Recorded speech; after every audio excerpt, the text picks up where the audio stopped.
पुणी राज्य बीजेपी मंगल मनमोहन सारा राज्य शुभेच्छा और अभिनंदन।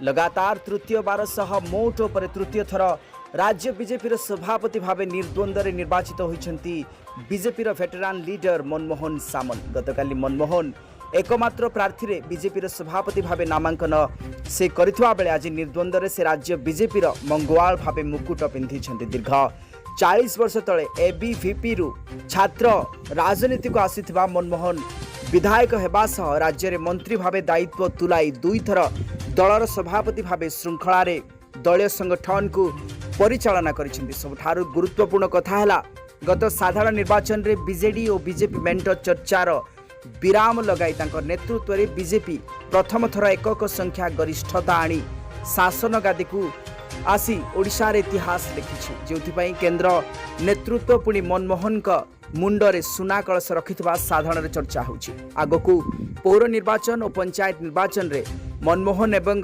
मोहन माझी पुणी मैजिक देखाइबे बोली कर्मी आशा करबा सह तांका राज्य कार्यालय रे भव्य स्वागत करबा सह शुभेच्छा जणाइछन्ती। भारतीय जनता पार्टी मो जिल्लार संपादक थी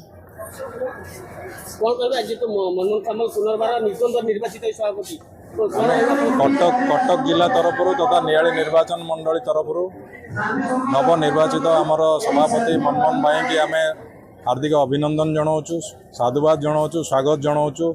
नियाली निर्वाचन मंडली नेता छवि मल्लिक नेतृत्व में हजार हजार कार्यकर्ता आज ये उपस्थित रही आमर नवनिर्वाचित सभापति की संबर्धना देखे एवं तांको नेतृत्व में आग को ओडिशा सुदृढ़ हम एवं जमती आगामी 15-20 वर्ष जाए आम शासन में रहीबू से मनमोहन भाई गोटे भल मार्गदर्शक रूप में ठिया हे निश्चय।